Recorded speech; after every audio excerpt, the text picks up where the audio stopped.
মহন্তৰ চিন মাহনিত এই ফকৰা যোজনাটোৰ অৰ্থ হ'ল এজন জ্ঞানী পুৰুষে উভৈনদী খাদ্য পালেও নিজৰ লোভ সম্বৰণ কৰিব পাৰে।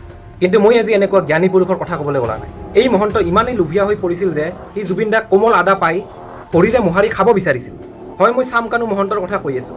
আমাৰ গণতন্ত্ৰত ভাৰতবৰ্ষৰ ন্যায় ব্যৱস্থাত যি এটা লুপ হোল আছে, সেই লুপ হোলটোৰ জৰিয়তে সি আজি সাৰি যাব বুলি ভাবি আছে। আমাৰ সংবিধানৰ মতে দোষী এজনে আৰামছে ঘূৰি ফুৰিব পাৰিব, কিন্তু নিৰ্দোষী এজনে কোনোদিনো শাস্তি পাব নোৱাৰে।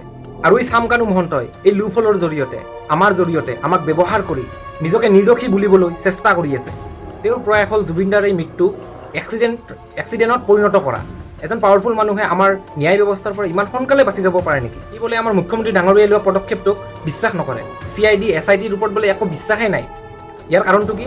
আমি বোলে মব কিলিং কৰিম ইয়াক। মব কিলিং মানে আমি গোটেই ৰাইজে মিলি ইয়াক বোলে মাৰিম। সি সেনেকুৱা ধৰণৰ এটা অপবাদ দিছে গোটেই অসমবাসীকে। সি কৈছে যে মুখ্যমন্ত্ৰী ডাঙৰীয়াই যে বায়েছ হিচাপে জুবিন অনুৰাগীসকলৰ ছাপৰ্টত কথাবিলাক কৈ আছে, সেইকাৰণে কেছটো চাগে ইয়াৰ বিপৰীতে যাব।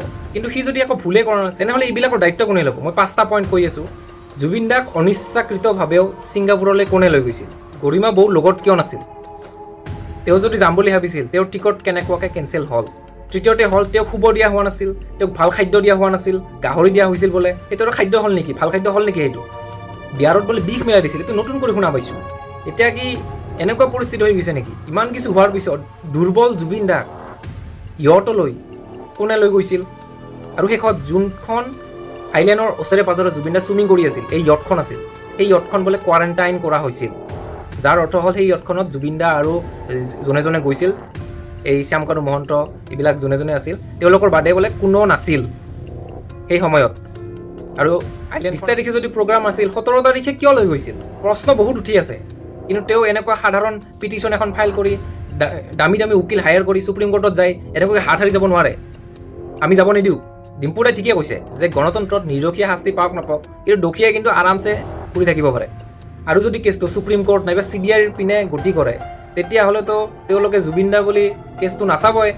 অসমত যেনেকুৱাকৈ চাই আছিল, গুৰুত্ব দি চাই আছিল, তেওঁলোকেতো সাধাৰণ মানুহ হিচাপেহে চাব।